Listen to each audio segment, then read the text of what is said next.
Halo semuanya, kami dari kelompok 3 RKPL akan menjelaskan dokumen SRS yang telah kami buat.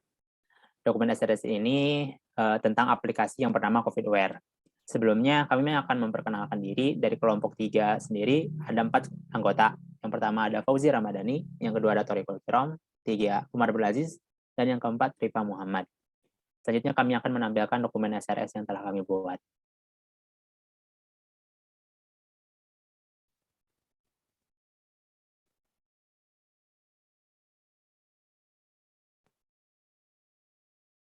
Langsung ke bab 1. Ya, di bab 1 ini menjelaskan beberapa poin. Yang pertama ada tentang tujuan, di mana tujuan dari dokumen ini adalah untuk menyajikan deskripsi rinci terhadap sistem perangkat lunak COVIDWare. Selanjutnya ada lingkup produk, di mana COVIDWare ini hanya memberikan informasi terkait perkembangan pandemi COVID-19 di setiap wilayah Indonesia. Pada aplikasi ini, informasi perkembangan pandemi hanya mencakup wilayah Indonesia saja. Gambaran produk, yang pertama ada perspektif produk, di mana COVIDWare merupakan sebuah aplikasi yang dapat menunjukkan informasi mengenai perkembangan COVID-19 di seluruh wilayah Indonesia. Yang kedua tentang fungsi, COVIDWare berfungsi agar pengguna dapat melihat peta sebaran COVID, berita seputar COVID, atau bahkan konsultasi kesehatan yang berkaitan dengan gejala COVID. Yang ketiga ada karakteristik pengguna user. Yang pertama, warga negara Indonesia yang ingin mengetahui perkembangan COVID-19 di berbagai wilayah. Yang kedua, tenaga kesehatan yang ingin mengetahui informasi terupdate seputar pandemi COVID-19. Dan yang ketiga, peneliti atau mahasiswa yang membutuhkan riset terkait pandemi COVID-19. Dari target pengguna ini tidak ada karakteristik khusus, sehingga desain UI dan UX bisa seperti aplikasi yang umum, agar pengguna bisa mudah beradaptasi dengan aplikasi. Perkiraan umur aplikasi hanya berkisar 2 tahun atau hingga masa pandemi COVID-19 benar-benar hilang. Selanjutnya ada batasan-batasan dari aplikasi. Yang pertama, aplikasi ini hanya dapat menampilkan data sebaran COVID-19 di Indonesia. Yang kedua, aplikasi hanya dapat dijalankan di perangkat mobile. Yang ketiga, aplikasi membutuhkan koneksi internet agar dapat diakses. Yang keempat, pengguna yang belum login hanya dapat melihat berita harian. Dan yang kelima, fitur konsultasi dengan dokter membutuhkan data dari kartu tanda penduduk pengguna. Selanjutnya ada definisi-definisi. Jadi lihat ya, boleh lanjut terus. Di bab kedua ini kami mencantumkan referensi-referensi yang kami pakai dalam pembuatan dokumen SRS ini. Bisa dilihat ada dokumen ISO yang menjadi standar kami, ada dokumen API yang mengenai COVID-19, Google Maps yang membantu kami dalam pemetaan COVID, dan selanjutnya ada COVID-19 lagi, dan yang Halodoc mengenai konsultasi. Selanjutnya akan dijelaskan oleh Fauzi. Ya. Selanjutnya ke bab 3 yaitu tentang kebutuhan spesifik aplikasi. Yang pertama dari antarmuka eksternal sendiri, COVIDWare menggunakan API yang disediakan oleh COVID-19 Indonesia dalam penyajian informasi sehingga tidak memerlukan database yang besar karena semua data diambil dari internet. Selanjutnya ada antarmuka pengguna dan juga antarmuka perangkat keras, yaitu aplikasi COVIDWare berjalan di 2 platform yaitu Android dan iOS. Yang untuk Android sendiri minimal dari Android Lollipop atau lebih baru, dan iOS sendiri dari iOS 12 atau lebih baru. Selanjutnya ada antarmuka perangkat lunak, antarmuka komunikasi, batasan memori. COVIDWare membutuhkan minimal 1204 MB memori utama dan 50 MB memori sekunder untuk instalasi dan eksekusi. Selanjutnya ada operasi, persyaratan dan adaptasi. Yang selanjutnya ada fungsi, yaitu fungsi dari program ini terdiri dari beberapa fungsi yang berhubungan satu sama lain yang meliputi fungsi-fungsi berikut. Yang pertama adalah fungsi produk. Fungsi aplikasi COVIDWare ini menampilkan peta sebaran COVID-19 di berbagai wilayah di Indonesia. Yang kedua, menampilkan berita mengenai pandemi COVID-19 di Indonesia. Yang ketiga, pengguna dapat berkonsultasi dengan dokter menggunakan fitur yang tersambung dengan Halodoc. Yang keempat, pengguna dapat membuat artikel berita seputar pandemi COVID-19. Selanjutnya ada data flow diagram yang telah kami buat untuk menggambarkan aplikasi. Ini ada data flow diagram level 0. Dan selanjutnya ada data flow diagram level 1. Selanjutnya juga ada diagram use case yang mendeskripsikan hubungan antar entitas. Selanjutnya bisa melanjutkan penjelasan skenario use case.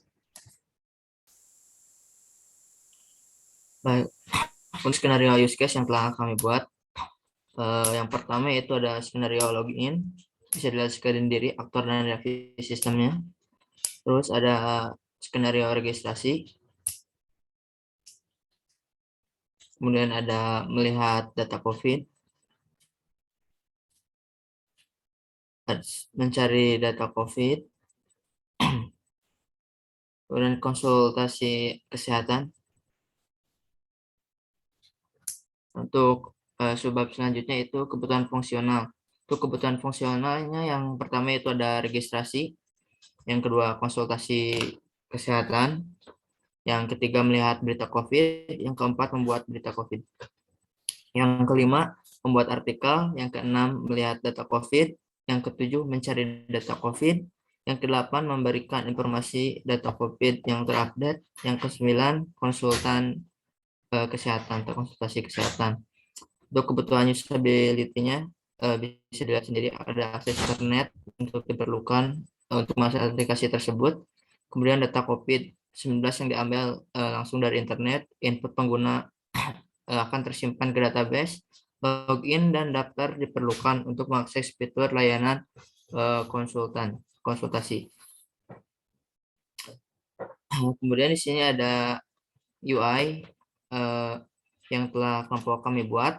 Di sini bisa dilihat sendiri, ada tampilan beranda, kemudian ada statistik COVID, kemudian ada fitur konsultasi, dan kemudian ada pengguna.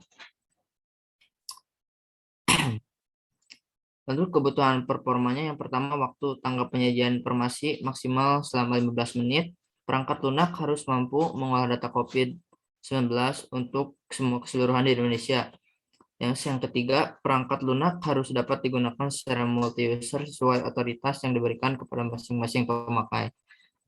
Untuk kebutuhan logis database sendiri, bisa dilihat sendiri di sini. Yang pertama, tadi ada data pengguna, kemudian ada data admin, data Halodoc, data Satgas COVID-19, dan data media berita.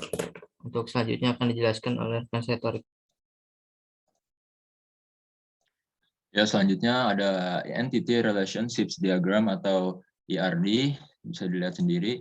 Di sini terdapat beberapa hubungan antar entitas yang saling berkaitan.